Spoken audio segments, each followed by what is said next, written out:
예수님은 누구신가? 라는 제목으로 오후 예배 함께 말씀을 나누도록 하겠습니다. 신앙생활에서 가장 조심해야 될까?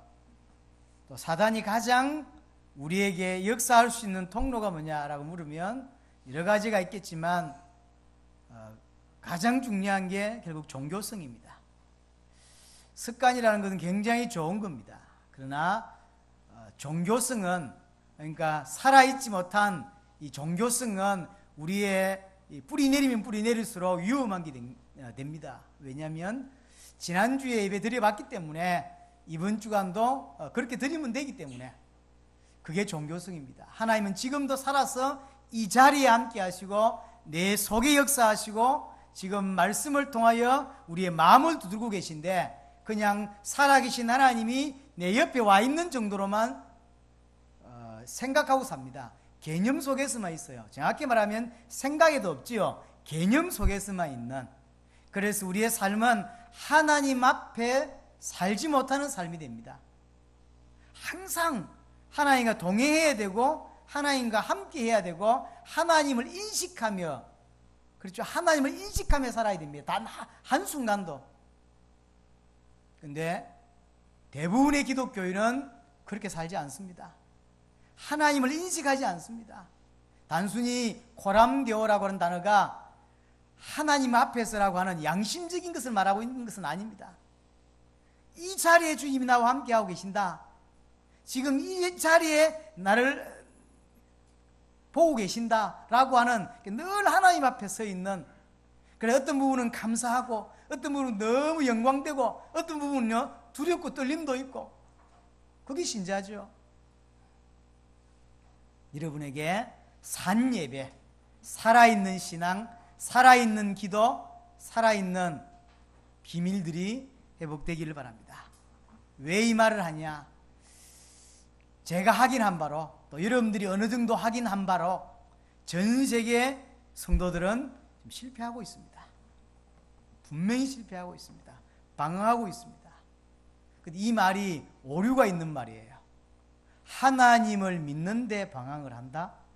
하나님을 믿는데 실패한다? 사실은 말이 안 맞는 거죠. 말이 안 되는 이야기예요. 그런데 분명히 실패했고 과거에, 지금도 실패하고 있습니다. 말이 안 되는데 사실은 사실입니다. 왜 그럴까요? 오늘 우리가 마태복음 16장을 읽었습니다. 이것이 예수님이 제자들에게 이 부분을 설명하고자 하는 거예요. 지금 어디에 와서 이 질문을 합니까? 가이사랴 빌립보 가이사라는 지방에 와서 사람들이 나를 누구라 하느냐? 너희는 그럼 나를 어떻게 생각하고 있냐? 어떻게 믿고 있냐를 질문했습니다. 질문의 내용과 대답도 중요하지만 어디에서 질문했고 왜 질문했는지가 굉장히 중요합니다.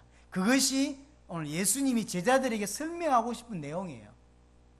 이스라엘이 지금 속국이 되었는데, 쉽게 말하면 망했는데, 로마에 망했는데 왜 망했냐는 거예요. 기독교인이 방황한다고 칩시다. 왜 방황했냐 이 말이에요. 답을 얻어야 되겠죠. 기독교인들이 무너졌다. 왜 무너졌냐는 거예요. 그 답을 분명히 우리는 얻어야 됩니다. 잘 알다시피 빌립보 가이사라가 누굽니까? 로마 황제입니다. 빌립은 누굽니까? 지금 이스라엘의 왕입니다. 로마 황제와 이스라엘 왕을 합친 이름 가이사라 빌립보 가이사라. 이 뭔 뜻이죠? 원래 우상숭배를 많이 했던 지역이었지만 이 이름이 로마 속국이라는 그 의미로 만들어 놓은 동네, 거기 와서 질문하는 거예요. 왜 너희들이 실패한 줄 아냐? 왜 이스라엘이 실패한 줄 아냐? 라는 질문이에요. 그럼 여기서 답을 얻어야 됩니다. 사람들이 나를 누구라 하느냐 라고 물으니까 제자들이 대답합니다. 세례요한이라고 합니다. 엘리야라고 합니다. 에레미야라고 합니다. 선지자들 중에 하나라고 합니다. 그래서 실패하는 거야. 이스라엘이 왜 실패했냐? 이렇게 복음을 알고 있기 때문에 실패합니다. 현재 기독교인이 왜 실패하냐? 예수님을 이렇게 믿기 때문에, 복음이 이런 것인 줄로 알고 있기 때문에, 이렇게 신앙생활을 하고 있기 때문에 신앙생활을 수십 년 하고 실패하는 겁니다. 그래서 오늘 단순히 또 들은 이야기로 20여 년 들은 이야기로 듣지 말고 깊이 있게 생각하셔야 되고 나를 바꿀 거 바꿔야 되고 살아있는 신앙이 분명히 되셔야 됩니다. 세례요한 같다고 합니다. 예수님이 세례요한은 아니지요. 그런데 예수님의 행동을 보고 예수님의 모습을 보고 사람들이 세례요한 같다 이렇게 느꼈다는 거죠. 예수님의 모습을 보고 복음의 모습이 그런 게 있다는 거죠. 그렇게 신앙생활하는 사람들이 분명히 있습니다. 세례요한이 누구냐? 정직한 사람이고 또 많은 부분을 바꾸고자 했던, 틀린 부분을 바꾸고자 했던 사람입니다. 지금으로 따지면 개혁을 원하는 사람이죠. 사회개혁 이런 것을 많이 주도했던 사람입니다. 세례요한이 왕이 잘못된 걸 보고 비난하다가 잡혀갔고 그것 때문에 죽었죠. 왕이 사실은 결혼하지 말아야 될 상대, 자기 동생의 아내를 취했어요. 그게 잘못된 거라고 요한이 말했는데 기분 나쁘다가 집어넣었고 결국 이 사건 때문에 요한은 감옥에서 죽게 된 사람입니다. 요한이라고 하면, 세례 요한이라면 그런 사람이에요. 사회개혁이라든지 이런 정치개혁이라든지 이런 인권운동이라든지 이런 것을 한 사람으로 기억되고 있습니다. 거기에 복음의 내용이 그런 부분이 없지 않아 있습니다. 지금 많은 교회, 많은 성도 복음을 그렇게 이해하고 있습니다. 질서 잘 지키면 되고, 그렇죠? 그렇게 알고 있습니다. 그 중에 대표적인 인물이 바로 옛날에 말씀드렸던 마틴 루터 킹 목사입니다. 그 사람이 설교를 여러분들이 들어보셨고 번역된 그 책들을 읽어보셨죠? 이 사람의 소원은 하나였습니다. 맥도날드에 갔을 때 흑인과 백인이 함께 음식을 먹는 나라, 이게 대우를 다르게 받는 것이 아니고 백인은 들어갈 수 있는데 흑인은 못 들어가는 이런 불균한 거 말고 백인도 함께 흑인도 함께 잘 사는 나라, 함께 밥을 먹을 수 있는 좋은 나라, 그게 와야 된다고 믿었던 사람이 마틴 루터 킹 목사입니다.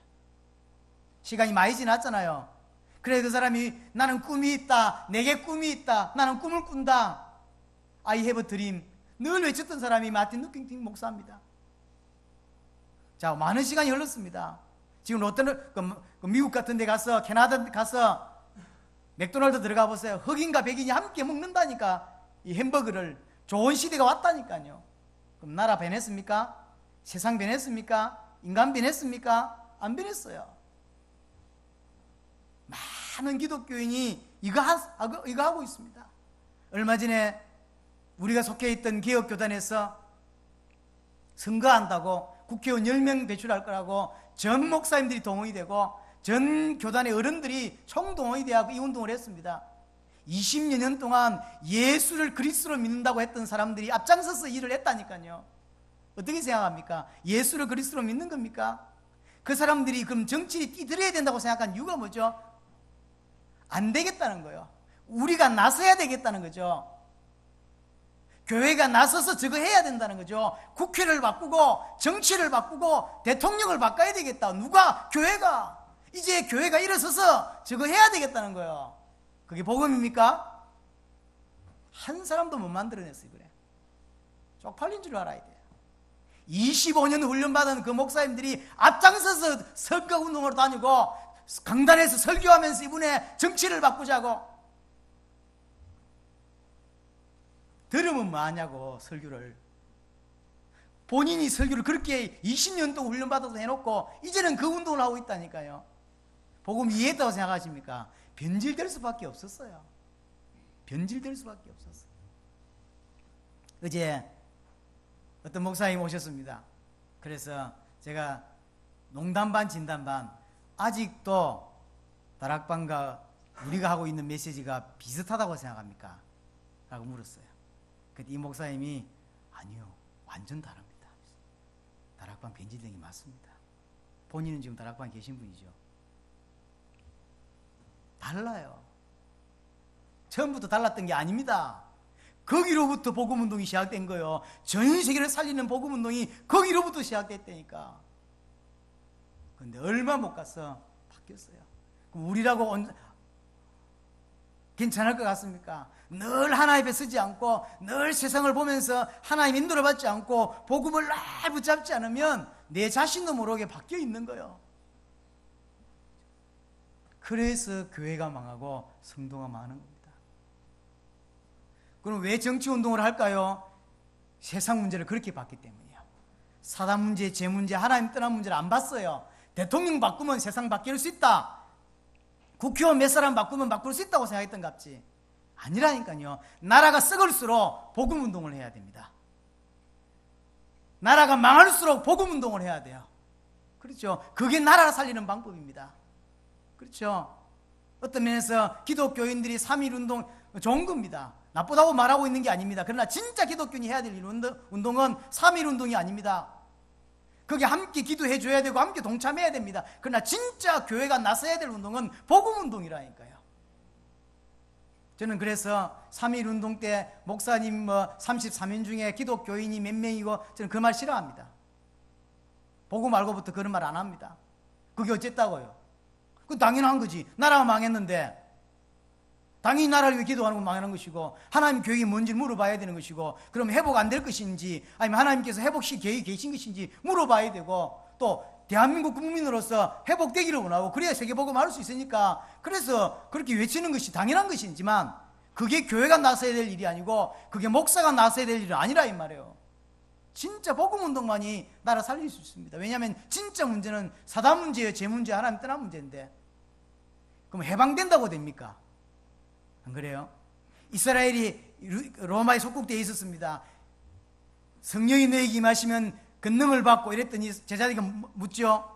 나라를 그럼 이때 회복됩니까? 그러니까 아직도 이스라엘은 뭐 생각하고 있냐면요, 성령이 임하면 능력 받아가지고 이스라엘 회복되는 거 이해는 됩니다. 오랫동안 갇혀있다 보니 이해가 되는데 그게 틀린 거예요. 언제 이 사람들의 생각이 바뀌었냐면 성령이 임한 이후에 생각이 바뀌었어요. 하나님, 예수님께서 가르쳤던 것들이 다시 대시김질되면서 그 말이 아니라는 것도 알게 되었고, 그래서 그때부터는 이스라엘을 회복하는 운동을 하지 않았어요. 오직 복음 운동만 했어요. 그게 나라 살리는 비밀입니다. 그렇죠? 그럼 그 이후에 이스라엘이 금방 회복됐냐? 회복 안 됐다니까요. AD 70년에 로마가 이스라엘이 완전히 멸망받았잖아. 사실은요, 오랫동안 회복이 안 됐었어요. 우리가 해야 될 운동은 말씀 운동이고 복음 운동입니다. 그럼 복음 운동 하려면 정확히 복음을 알아야 되겠죠. 많은 사람들이 이렇게 알고 있다니까요. 예수님이 십자가 죽으신 것이 사회운동하러 오신 사회운동 때문이 아닙니다. 인권운동 때문이 아닙니다. 어떤 사람들이 엘리야처럼 믿습니다. 그게 교회인 줄 압니다. 저 산에 가서 기도하고 능력받고 은사받고 그게 교회인 줄 압니다. 엘리야가 누굽니까? 구약의 최고의 선지자입니다. 죽은 자를 살리기도 하고 비를 오기도 하고 안 오기도 했던 능력의 선지자. 그는 교회를 조금 다닌 사람은 다 아는 선지자, 어마어마한 선지자. 많은 사람들이 교회를 그렇게 알고 있고 그것 때문에 교회 옵니다. 치유받으려고 오고 능력 받으려고 오고 은사 받으려고 오고, 지금도 은사를 더 받아야 된다고 산으로 기도원으로 뛰어다니지 않습니까? 기도하지 말란 말이 아니고 기도의 목적이 뭐냐 이 말이죠. 은사를 받아야 될 목적이 뭐냐 이 말이죠. 다 무너졌어요. 다 무너졌습니다. 예수님이 우리 병 낫게 하려고 이 땅에 오신 것이 아닙니다. 예수님 우리에게 능력을 주시려고 십자가에 죽으신 것이 아닙니다. 비 오게 하고 안 오게 하게 하려고 예수 믿는 것도 아니요, 예수님이 그것 때문에 오신 것도 아닙니다. 이것은 복음의 본질이 아닙니다. 더 이상 치유받겠다고 이리저리 훈련받으러 다니고 치유받겠다고 산으로 들러 뛰어다니는 것은 하나님을 모독하는 일입니다. 그리스도를 보내서 십자가와 부활을 통하여 다 끝냈다고 했는데 아직도 십자가와 부활이 부족하다고 아직도 금식기도 하고 있고 아직도 치유받겠다고 뛰어다니고 있고 아직도 누군가를 찾아다니고 있습니다. 안타깝습니다. 제가 이야기했습니다. 방세복 하니까 많은 사람들이 몰려옵니다. 앞으로는 더 몰려올 것입니다. 그러나 진짜 중요한 건 그 다음입니다. 왜 몰려오냐는 거죠. 그 중에 한 분야가 어떤 사람들이 자꾸 이런 이야기를 해요. 속 시원하다는 이야기를 해요. 대구에 어떤 그 집사님도 그런 이야기를 자꾸 카톡에 올리는데, 이게 이제 막 너무 답답하대요. 15년 전단체에서 훈련받았는데 이게 도대체가 답답하대, 복음이. 그러다가 딱 세봉회시를 딱 들었는데 너무 막 시원하다는 거야. 그게 답입니까? 결국 떠날 사람입니다. 그래 지금은 뭐 당세복이 뭐 어쩌니 뭐 하나님의 역사가 그건 지 말이고 몇 년 지나면 다 떠날 사람들이라니까요. 답을 얻는 것이 중요합니다. 예수를 그리스도로 믿는 것이 중요한 것이지 지 속 시원하게 해주려고 예수님 오시고 지 속 이게 불불 끓고 있는 거 속 시원하게 왜 메시지가 좋냐 그랬더니 속이 다 시원하다는 거예요. 왜 속이 시원하냐면 까니까 누군가를 자기가 지금 눌려 있는데요. 그 눌리는 그 분야를 누가 까는 거예요. 그럼 예를 들면 장 무슨 뭐시 임 목사님 같은 분이 잘 까거든. 그러면 깐 거지 이렇게. 그러니까 속이 다 시원해 돼. 내가 너무 답답한 거예요 그게. 이런 분이 지난번 중남미 사역에 한 번 오셨더라니까요. 당세복이 왜 좋냐? 속이 너무 시원하다는 거예요. 지 속 시원하라고 하는 운동이 당세복 운동이 아니라니까. 지 속 시원하게 하려고 주님이 오신 것도 아닌데 맨날 그런 정도예요. 그럼 그 사람이 다락방에 왜 왔냐? 마찬가지입니다. 기존 교회 다니다가 다락방 메시지 들으니까 너무 속이 시원하거든. 막 그러면 몇 년 후에 또 떠납니다. 더 속 시원하게 말하는 사람 나타납니다. 이제 거꾸로 가겠지. 그게 답이냐고. 언제까지 그럴 거냐는 거지. 한마디 하고 싶었는데 우리 성도도 아닐 분들은 해본들 그 정도 수준이면 알아듣겠냐고요. 고기만 끄떡끄떡 말았습니다만 세상 살면서 할 말 다 못한다는 게 아쉽습니다만 할 수 있는 말이 참 너무 적더라고요. 에레미야라고 합니다. 에레미야가 누굽니까? 당시 이스라엘이 많이 어려웠어요. 속국되기도 하고 전쟁에 나가지고 난리가 났죠. 그러니까 남자들은 많이 죽었어요. 그러니까 고아들하고 이런 거지들이 많이 생긴 거예요. 고아들, 가부들, 거지들이. 그러니까 에레미야 어떤 사람이 이 사람들을 부둥켜 안고 기도하고 하나님 이 불쌍한 자들을 도와달라며 눈물로 기도했던 사람이고 그래서 많은 사람들을 사실은 도왔던 인물이 에레미야입니다. 굉장히 위대한 선지자입니다. 복음에 그런 요소가 없지 않습니다. 있습니다. 그러나 그게 복음이냐고요. 구제운동하고 봉사운동하고 한국의 대표적인 목사님 있지 않습니까? 밥 퍼주고 여러분들 그분의 결론이 지금 어떻게 났는지 아시지 않습니까? 제 후배 하나가 1년 후배 하나가 그 교회를 지금 다니고 있어요.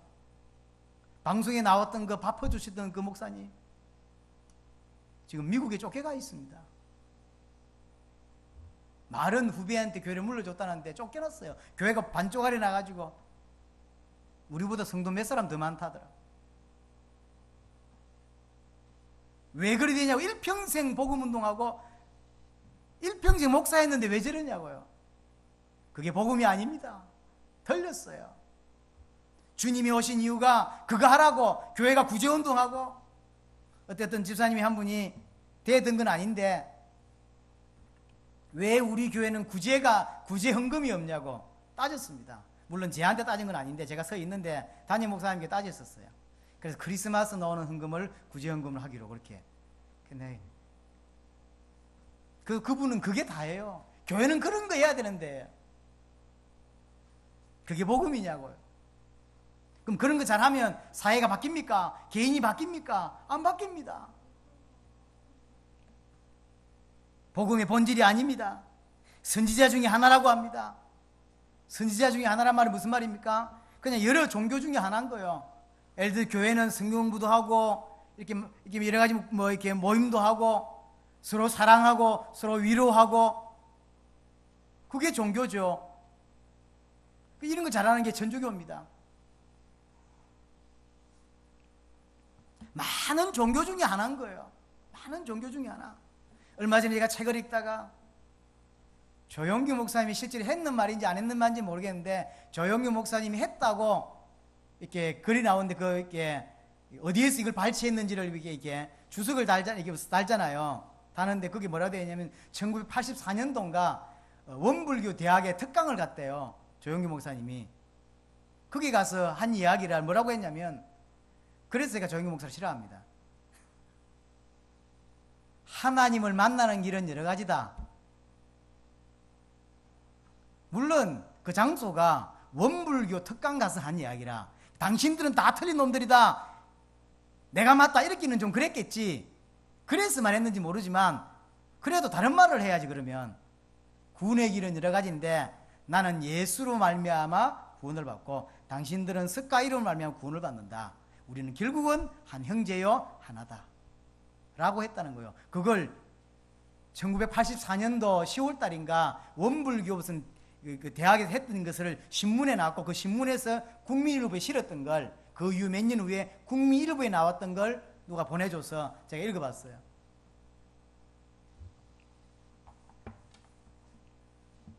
제가 이번에 그 베네수엘라에서 메시지를 이렇게 했을 때 지금 이제 한국 돌아와서 그 메시지를 다시 들어야 되는데 시간이 없다가 지난주에 좀 들어보려고 했더니 다운을 받아야 되는데 보기는 되는데 다운이 안 받아져요. 그래서 그 담당하는 전사님께 문자를 보냈어요. 제가 다운을 받아야 돼 못 받으니까 그거 좀 보내달라고.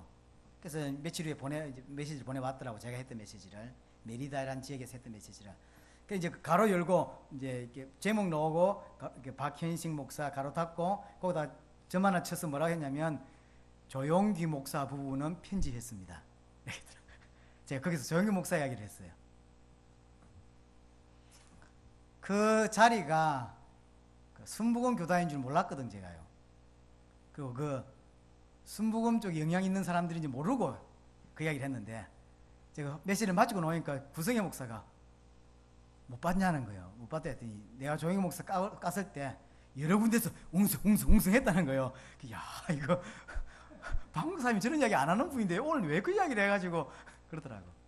그래서 이제 돌아오면서 이거 파장 크게 잘못하면 당세봉 문 닫히겠는데 이랬는데 이제 이 전사님이 편집을 쭉 메시지를 듣다가 중간에 끊었어요. 이렇게 그 내가 했던 요 그것만 딱 빼고 이렇게 연결시켰더라고요. 근데 들으면서 어느 쪽을 잘랐는지 잘 모르겠더라니까. 다 들어봤는데 어떤 조용기 목사가 안 나와. 나중에 알았죠. 누가 이야기를 해줘가지고 여기가 이 사람들이 왜 왔냐 할 때 조목사 온다 그래서 왔대. 그 조목사 왔잖아. 그 조목사가 아니라서 그렇지. 나중에 그 조목사가 아닌 줄 알고 아들이냐고 묻더라고요. 제가 뭐라 대답한 줄 압니까? 그 아들 지금 감옥 가 있어요. 그 아들 아닙니다. 한국에 조심 많습니다. 그런 말 하는데 외국 사람들이 대한민국 할 때 기독교라고 할 때 유일하게 아는 인물이 저분이. 그게 복음이냐고요. 그래서 망했어요. 본인 나온 짐에 본인 지금 난리도 아니죠. 아이도 재판 중입니다. 그래서 구속시켜야 된다. 구속은 안 된다. 이런 이야기. 장로들이 고발 사건도 들어간 게 있죠. 그 아들 문제, 그 다음에 그 신문 문제, 방송국 문제, 그 다음에 그렇게 목회하는 중에 바람을 펴가지고 결국 그 대변인, 여자 대변인 그 자식이 결국 자기 아들이라며. 보세요. 이제 드러난 것들이 한두 개가 아닌 거예요. 한 가지 실수를 좀 이야기하고 싶은 게 아닙니다. 본인 안에 깊이 있는 곳에 예수가 그리스도라고 하는 복음이 그분에게 없어요. 그러니까 저 교회 무너지죠. 앞으로 무너집니다. 더 무너질 겁니다. 많이 나갔잖아요. 나간 걸 말하고 싶은 게 아닙니다. 복음이 없다는 걸 말한 거예요. 결론적인 이야기를 해야 됩니다. 왜 망합니까? 예수를 그렇게 믿기 때문에, 그게 복음인 줄 알고 있기 때문에. 그래서 예수님이 묻습니다. 너희는 나를 누구라 하냐? 아무도 대답을 못합니다. 왜 그럴까요? 금방 대답이 나와야지. 예수님 모든 삶과 행적과 말과 설교는 전부 본인이 그리스도라는 것을 설명하기 위한 것입니다. 그런데 대답도 못하고 있습니다. 이때 시간은 언제입니까? 초창기가 아닙니다. 공생의 3년쯤 된 시간입니다. 3년이 조금 넘었다고도 신학자들은 이야기합니다. 그럼 3년 동안 예수님과 따라다니면서 예수님의 기적, 예수님의 그런 어마어마한 것들을 다 봤어요. 그럼 알아야지 예수가 누군지. 모르고 있습니다. 이때 베드로가 일어서서 이야기합니다. 주는 그리스도시요 살아계신 하나님의 아들이십니다. 베드로가 대답했습니다. 주는 그리스도시요 살아계신 하나님의 아들이십니다. 예수가 누굽니까? 그리스도입니다. 그리스도가 무슨 말입니까? 왕, 제사장, 선지자라는 뜻입니다. 무슨 말입니까? 예수님이 그리스도인데 그리스도 일을 하셨다는 거예요. 그리스도 일이 뭔데요? 왕의 일, 제사장의 일, 선지자의 일입니다. 왕은 어떤 일을 하는 사람입니까? 적에서 우리 백성을 건지시는 자가 왕입니다. 그리스도께서 사단의 손에서 우리를 건져내셨다는 것이고, 제사장은 죄 문제를 해결하는 사람이죠. 인생의 죄 문제, 모든 인류를 지옥 보낸 인생의 죄 문제를 해결하신 분이 그리스도라는 이야기고, 인간 문제가 하나님과 단절된 문제입니다. 하나님 만날 수 있도록, 임마누엘 할 수 있도록 길을 여신 분이라는 거예요. 예수가 그리스도란 말은 무슨 말입니까? 그러면 예수님이 바로 사단을 끊고 우리를 죄와 저주에서 하나님 만나는 길을 여신 그리스도란 이야기예요. 이게 복음입니다. 예수님께서 그리스도가 되셔서 십자가와 보혈로 사단 문제, 죄 문제, 하나님 떠난 문제와 그로 인해 발생된 모든 문제를 단번에 영원히 완전하게 해결하셨다. 어느 정도 해결하셨냐? 더 이상 우리가 육신을 위해 살지 않고 나를 위해 십자가 죽고 부활하신 그를 위하여 살도록, 더 이상 이제 내 자신을 위해 살지 않도록. 고린도후서 5장 15절. 그런데 이 진리는 아무나 깨닫는 게 아닌 거예요. 예수님이 뭐라죠? 너는 베드로의 반석에 내 교회를 세울 거다 라고 하기 전에 뭔 이야기 합니까? 17절입니다. 예수께서 대답하여 이르시되 바요나 시몬아 내가 복이 있도다. 예수를 그리스도로 알게 되는 것, 이는 아무나 아는 것이 아닙니다. 아무나 깨닫는 것이 아닙니다. 이를 이게 알게 하니는 혈육이 아니요 하늘에 계신 내 아버지시니라. 배운다고 되는 것도 아니고, 정확히 말하면 설교 듣는다고 되는 것도 아닙니다. 중남미에 가면요, 딱 종류가 이렇게 두 가지, 세 가지로 나눠집니다. 메리다에서 메시지를 이렇게 다 끝내고 이제 마무리를 하는데, 어떤 목사님 부부가 너무 감사하다고 인사를 왔어요. 제가 그때 주도를 했으니까. 그래서 뭔 이야기인가 들어봤더니 내용이 간단합니다. 베네수엘라에 선포되고 있는 메시지가 한국에도 선포되는 것에 대해 너무 감사하다는 거예요. 그러시냐고. 감사합니다. 오직 해야 될 말은 이거밖에 없지 않겠습니까? 그랬더니 그래야 된다는 거예요. 감사합니다. 그래서 이제 자꾸 이야기를 다 하려는 거예요. 제가 바빴어. 그래서 이제 돌려보냈어요. 근데 여자분 두 분이 찾아오셨어요. 내가 메시지 할 때 내가 유심히 봤거든. 왜냐면 표시가 납니다. 처음 한 10분, 15분 지날 때부터 울기 시작하더라고요. 둘째 날에. 첫날에도 걸성걸성했고요. 첫날에 내가 메시지를 한번 이야기를 해본 적이 있거든요. 이 사람은 계시가 된 것 같다라는 느낌이 있었어요. 둘째 날은 막 메시지를 못 들을 만큼요 펑펑 울어요. 그런데 중간에 이제 울었으니까 반응을 보였기 때문에 어떤 사람인지 내가 찾아가서 강의 드리고 이야기를 봤죠. 이제 알았다는 거예요. 이제 풀리지 않았던 게 풀렸다는 거예요. 왜 이 나라가 망하고 있는지, 교회의 문제가 뭔지, 성경에서 이스라엘이 왜 망했는지 이제 알겠다는 거예요. 회복되어야 될 유일한 메시지가 이 메시지인데, 베네수엘라는 이 메시지가 없다는 거예요. 나는 예수가 그리스도다. 난 처음 들어봤다는 거예요. 그리스도 내가 안다는 거예요. 나 예수 믿는다는 거예요. 나 하나님 믿는다는 거예요. 난 예수를 그리스도를 안 믿는다는 거예요. 요한복음 20장에 이런 말이 있다는 건 난 처음 봤다는 거예요. 요한일서 5장 1절에 이런 말이 있다는 건 난 처음 들었다는 거예요. 요한일서 2장 20절에 예수를 그리스도로 믿지 않는 자는 적그리스도라 그랬거든. 적그리스도예요. 난 이런 말이 있는 거 처음 들었다는 거예요. 베네수엘로 오셔서 이 복음 전해주는 건 너무 감사하다는 거예요. 펑펑 울어요. 누가 잘못된 거예요? 이 여자가 미친 여잔가요? 아무 메시지나 듣고 우는 그런 여잔가요? 또 한 분류는 아예 반대를 해요. 이번에 대표적으로 멕시코에 했어요. 메시지를 하고 있는데 중단하라고 이렇게 사인이 들어왔대요. 그때 엔리케 목사님 메시지를 했답니다. 메시지를 계속 하니까 불을 껐대요. 그래도 하니까 이렇게 마이크를 빼뿌린 거예요. 마이크를 안 하고 앞으로 나와서 한 20분인가를 더 했다더라고요. 엔리케 목사님. 부목사들이 열 몇 명이 다가와서 죽인다고 왔다는 거예요. 이 내용이 뭐냐면, 그렇게 메시지하면 우리가 어찌 되냐는 거예요. 그러면 우린 다 틀린 거냐. 예수 믿으면 되지. 뭐 예수가 그게 뭐 필요하냐는 거예요. 예수면 되지 않냐는 거예요. 그럼 예수가 이 동네 많지 않냐고. 뭐 어떤 예수? 그래도 교회 와가지고 자꾸 예수를 그리스도로 믿어, 그렇게 하면 안 된다는 거예요. 그 이단이라는 거예요. 예수 믿으려 이렇게 맞는 거지, 예수가 그리스도다, 그 이단이지 않냐는 거예요. 부목사들이 대들었어요. 그래서 결국은 3일인가 잡힌 집회가 한 번으로 끝이 나버렸어요. 다행스럽게 그 집회를 못하는 바람에 시간이 확보되고 다른 문이 열렸는데, 거기에서 이번에 뭐 제가 사람을 안 만나봤습니다만 조 목사 표현으로는 지금까지 멕시코에는 멕시코를 대표할 만한 인물이 안 나타났어요. 로베르토도 있었고 루이스 목사님, 호레 목사님, 바비앙 목사님, 가장 많은 목사들과 평신도들이 일어났어요. 사실은 대표할 만한. 그런데 전체를 주도할 만한 인물은 안 나타났어요. 그래서 사실은 필리핀가 목사님을 그 0.5%밖에 안 되는 그 기독교 복음을 위해서 3,000명 목회를 한다니까. 사실은 그 목사님, 부목사들이 이번에 데모를 한 거예요. 그리고 거기는 문이 닫혔어요.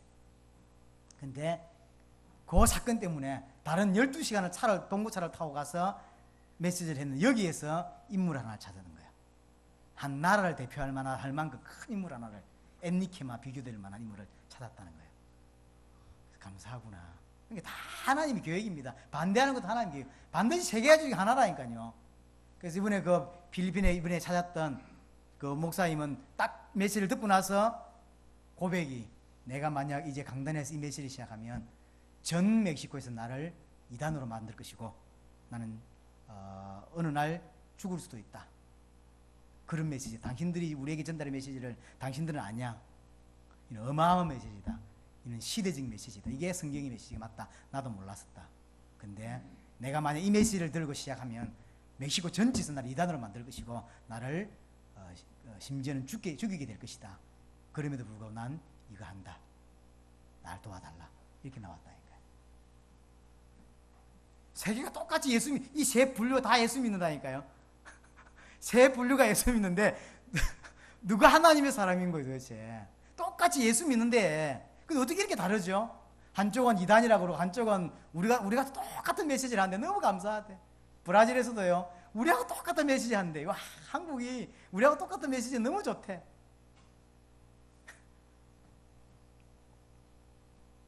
늘 이 반응입니다. 세 가지 중에 하나예요. 근데 점점점 이제 어떤 분류가 많아지냐면 이렇게 반대하는 분류들이 많아지기 시작했고요. 앤디키 목사님 중간중간에 메시지를 못할 때가 조금 생겨요. 왜냐하면 앤디키 목사님 옛날에 활동했던 것들을 알고 있는 분들도 있고요. 그래서 아예 막는 분들도 있어요. 또 하나가 반대로 사람이 탁탁 찾아지는 거예요. 인물들. 그냥 열심히 하는 사람 말고 생을 거는 사람들이 나오기 시작했어요. 감사하죠. 생을 건다니까요. 이거는 아무나 깨닫는 것이 아닙니다. 오늘 뭐라 했죠? 하나님의 은혜입니다. 계시입니다. 여러분들 집에 가셔서 성경 애플로 계시라는 단어를 쳐가지고 한번 쭉 해보세요. 계시라고 쓰는 단어가 엄청 많습니다. 근데 처음에 제가 중남미 가서 가장 귀에 거슬렸던 단어가 계시였어요. 신비주의 아니야? 계시가 뭐야? 은혜라고 표현해야지. 근데 자꾸 듣다 보니까 저도 한국에 와서 계시라는 단어를 쓰기 시작하더라고요. 그래서 제가 어플에다가 다운받아가지고 계시를 치니까요. 구약의 신약의 계시라는 단어가 엄청 많아요. 이보다 더 정확한 단어가 없어요. 계시가 뭐죠? 하나님이 알게 하신다는 거지. 오늘 예수님이 한 말이 이 말이거든요. 이게 계시란 뜻입니다.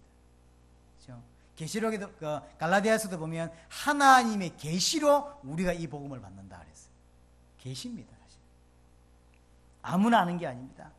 예수를 그리스도로 믿을 때 반석과 같은 흔들리지 않는 축복이 세워지죠. 단순히 흔들리지 않는 게 아닙니다. 예수를 그리스도로 믿는 그 믿음이 반석이고 그 반석이 위에 세워진 게 교회입니다. 그럼 진짜 교회는 뭐죠? 모든 성도 개인이 예수를 그리스도로 믿는 그 교회가 진짜 교회인 거예요. 그리고 모든 강단에서 예수가 그리스도로 계속 선포되어지고 그래서 성도들의 믿음이 더 든든해지가는, 그렇죠? 든든해지가는. 그래서 어떤 분이 이렇게 물어요. 메시지를 계속 하는데 사람이 안 바뀐대. 바뀌는 메시지를 하지 말고, 그렇잖아요. 바뀌게 삶을 강조하기 시작하는 거예요. 교회가 어려운데 왜 가만히 있냐? 그게 틀린 말이에요. 이 사람이 일평생 흔들리지 않고 일평생 달려갈 수밖에 없도록 만드는 것이 답인 것이지 삶을 가르쳐야 될 일이 아닙니다. 진짜 예수를 그리스도로 믿는데 교회가 어려운데 가만히 있겠어요? 진짜 예수를 그리스도로 믿는데 어떻게 살겠습니까? 이 사람이 하나님 원하시는 대로 살 수밖에 없는 거예요. 그럼 왜 못 사냐라고 할 때 결국 예수를 그리스도로 못 믿기 때문에 그래요.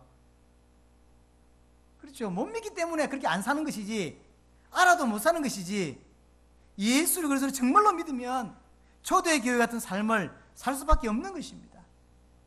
그래서 제가 어제 파키스탄 이야기 나오고 내려오면서 그런 기도를 했습니다. 제가 믿음이 이게 얕구나, 더 깊어지게 해달라, 더 풍성하게 해달라, 더 든든하게 해달라, 더 완전하게 해달라. 당연히 죽을 줄 알면서 가야 되는 그 걸음을 가야 되지, 내 유익을 위해 살고 그런 인생 살지 않게 해달라. 처음 그런 이야기 이제 옛날에 생각을 했죠. 언제 우리 동기 목사들은 이제 죽는 이야기를 해서 하니까 선교할 거라고. 왜냐하면 장영환 목사는 꼭 특기에서 선교를 하고 싶대. 그래 하시라고. 이제 농담으로 그렇게 그럴 것 같아요. 그 친구는 이 시대에 그렇게 죽고 싶은 거, 주를 위해서 한마디 예수가 그리스도라고 외치고 그렇게 목 잘리고 싶대. 꼭 목이 잘려야 된다네. 또 잘 모르겠어. 그러라고 이랬는데, 이제 곧 내가 파키스탄에 들어가고 이라크에 만약 들어간다고 했을 때, 만약 내가 이번에 출국할 때 여러분에게 마지막 인사를 하는데 이게 진짜 마지막이라고 했을 때는 그런 생각이 드니까요, 두려움이 사실 생기더라고요. 내가 진짜 믿나? 내가 종교로 알고 있는 거 아닌가? 당연히 그 길을 기쁨으로 받아들이고, 기쁨으로 우리 아이들도 아버지가 죽은 것에 대하여 부끄러운 것이 아니고 힘든 것이 아니고 복음을 주를 위해 가셨구나라는 것에 대해서 자랑할 수밖에 없는 그 믿음으로 가는 것이 올바른 건데, 많은 부분에 제가요 걸림돌이 있더라고요. 내 믿음이 그 정도 안 가는구나, 두렵더라니까요. 내가 가짜 같다, 이런 생각이 자꾸 들어요. 내려오면서, 운전하고 내려오면서 그 기도를 계속 내가 했습니다. 또 하나님 은혜를 주셔야 되는 부분이지만, 여튼 정말로 예수를 그리스도로 믿으면 초대교회 같은 삶을 사는 거예요. 초대교회는 대부분이 새신자였습니다. 그 삶을 누가 가르쳤는데요? 누가 가르친 게 아닙니다. 예수를 그리스도로 믿으면 어떻게 보인다니까. 교회가 만약에 어렵다, 어떻게 할까요? 자, 보세요. 부모가 자녀가 어려움을 당한다라고 할 때 부모가 능력이 있다, 어떻게 할까요? 그 어려움을 알면 그 어려움에 맞게 대처하겠죠. 세상도 마찬가지입니다. 교회가 어려움을 당하고 주의 종이 어려움을 당하는데 내가 정말로 진짜로 믿는다, 그럼 어떻게 행동할까요? 그러면 그 상황의 어려움에 맞는 대처를 한다니까. 가르쳐서 되는 게 아닙니다. 만약에 교회가 이렇게 핍박을 받으면 이렇게 행동해라, 그 행위를 가르쳐가 될 일이냐고. 이게 예수를 그리스도를 믿으면 그 삶이 나온다니까. 자꾸 누가 묻더라고요. 어떻게 살면 되냐고. 날 보고 왜 물어? 지가 예수를 그리스도를 믿으면 보잖아, 상을 보잖아요. 이 하나빛 교회를 알잖아요. 그럼 어떻게 행동해야 되겠습니까? 답이 나온다니까. 답이 안 나왔다는 이야기는 그렇게 안 보인다는 거죠. 그렇잖아요. 똑같습니다. 초대교회 성도들과 가르친 게 아니고 예수를 그리스도를 믿으니까 그거는 삶이 당연히 나오는 것이죠. 이 중요한 복음, 인생의 유일한 문제의 실체, 사단과 죄와 하나님 단절된 이 부분을 정말로 안다면 유일한 해답은 예수가 그리스도라는 것밖에 없습니다. 그렇죠. 그래서 예수를 그리스도로 믿는 것, 이 믿음만이 사람을 살릴 수 있고 사람을 성공시킬 수 있고, 성공시킨다고 하니까 거기에 포인트가 있는 게 아닙니다. 그렇잖아요. 여러분에게 정말로 예수를 그리스도로 믿는 은혜가 여러분들에게 꼭 있기를 바랍니다. 통성으로 기도하겠습니다. 살아계신 하나님 아버지, 감사합니다. 오늘도 말씀을 주셨사오니 감사합니다. 이 말씀을 통하여 현장을 살리며 나를 살리며